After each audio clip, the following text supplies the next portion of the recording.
6 ارب dollar کی مالیت کا سونا نکلا ہے، یعنی جس سونے کا وزن تقریباً ہمارے ایک اندازے سے 100 ٹن ہے۔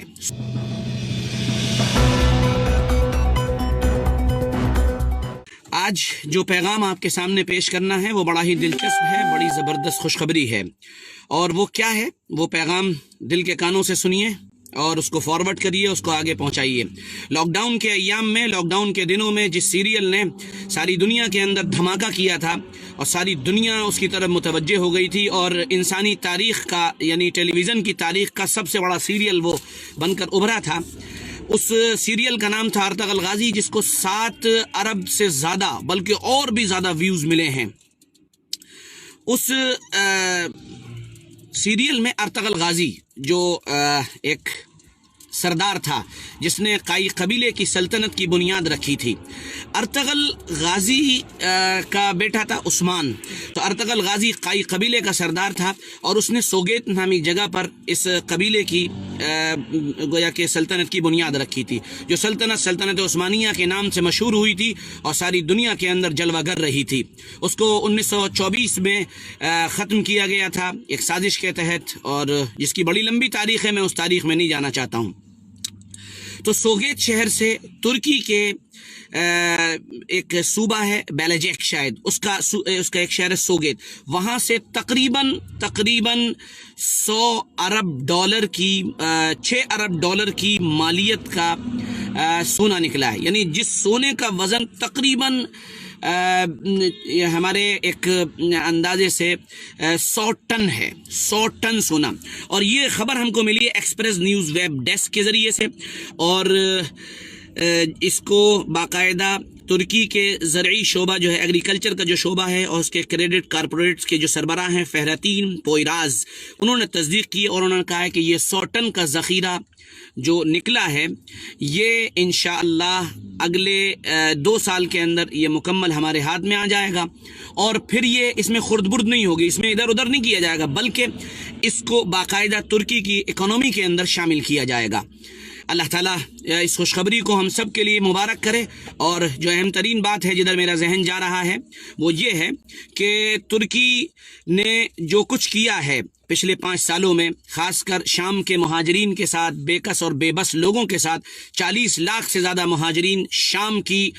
سرزمین پر مقیم ہیں، جن کے لیے انہوں نے کھانے کا، پینے کا، رہنے کا، حتیٰ کہ ان کو اسٹیبلش کرنے کا بھی بندوبست کر رکھا ہے۔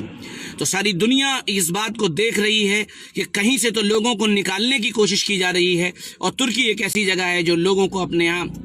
لے رہا ہے، ان کو جگہ دے رہا ہے رہنے کی، ان کو اسٹیبلش کر رہا ہے۔ تو یہ خرچ کرنے کا جو ثواب اللہ کی طرف سے ملتا ہے، یہ گویا کہ وہی ہے۔ اور یاد آ رہی ہے آیت انفقوا مما رزقناکم، تم خرچ کرو تو اللہ تعالیٰ تم کو عطا کرے گا، تم جو خرچ کرو گے یخلفکم، وہ تم کو بدل میں دے دے گا۔ یاد آ رہا ہے حضور پاک علیہ الصلوۃ والسلام کا فرمان، حضور پاک علیہ الصلوۃ والسلام نے فرمایا تھا انفق یا بلال ولا تخش من ذی العرش اقلالا، بلال خرچ کرنا، اور یاد رکھنا کہ خرچ کرنے میں عرش والے سے کمی کا خوف مت کرنا۔ یہ اللہ کا نظام ہے، یہ خدائی نظام ہے، یہ آسمانی سسٹم ہے، اللہ خرچ کرنے والوں کو محروم نہیں کرتا ہے۔ تو انہوں نے خرچ کیا، جتنا خرچ کیا، اللہ کسی کا احسان نہیں رکھتا، اللہ واپس کرتا ہے، اللہ بڑا غیرت مند ہے، واپس کرتا ہے، اور ہزاروں گنا کے حساب سے واپس کرتا ہے۔ اللہ نے یقینی طور پر شاید اسی کے ضمن میں واپس کیا ہے۔ یہ خبر جس کی تصدیق اتنی اس حد تک ہمیں ہوئی ہے، اس کا ویڈیو کلپ بھی ایک ہمیں ملا تھا، اور جہاں تک ہے اگر یہ واقعی صحیح ہے تو بہت بڑی خوشخبری ہے، اس میں کوئی شک نہیں ہے۔ میں آپ سبھی سے درخواست کرتا ہوں، لاک ڈاؤن میں جیسے آپ لوگوں نے، مسلمان بھائیوں نے اپنوں پر بھی خرچ کیا تھا، غیروں پر بھی خرچ کیا تھا، پرایوں پر بھی خرچ کیا تھا، سب پر خرچ کیا تھا، اپنے خرچ کرنے کو جاری رکھیں، اور خدا کے غیبی نظام کو اور اللہ کے اس سسٹم کو دیکھیں جس میں اللہ دے دیتا ہے۔ اور آخری بات کہہ کے ختم کروں گا، ایک صحابی تھے، وہ استنجا کرنے کے لیے گئے، انہوں نے پیشاب کیا، جب پیشاب کر کے فارغ ہوئے تو ایک بل سے چوہا نکلا، اور اس چوہے کے ہاتھ میں ایک سونے کی تھیلی تھی، اور اس نے سونے کی تھیلی لا کر ان صحابی کے سامنے پھینکی اور وہ چلے گئے۔ چلا گیا. وہ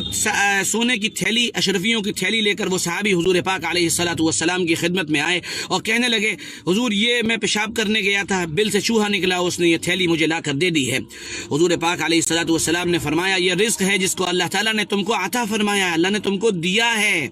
اللہ تعالیٰ تمہیں دے رہا ہے. اب آپ اندازہ کریے ان کو روزی چوہے کے بلوں سے مل جایا کرتی تھی، اور ہماری روزی اور روٹی اور ہماری کمائی بل بھرتے بھرتے خرچ ہو جاتی ہے. پیغام ہے، درخواست کرتا ہوں اس پیغام کو شیئر کریں، زیادہ سے زیادہ آگے تک لوگوں تک پہنچانے کی کوشش کریں. ہم پھر ملیں گے کل انشاءاللہ. اس وقت سفر میں روانگی ہے، کل پھر ملیں گے انشاءاللہ اسی وقت صبح کے پیغام کے ساتھ، کسی نئے میسج کے ساتھ، کسی نئے موٹیویشن کے ساتھ، کسی نئے تاریخی واقعے کے ساتھ. اجازت دیں. السلام علیکم ورحمۃ اللہ وبرکاتہ.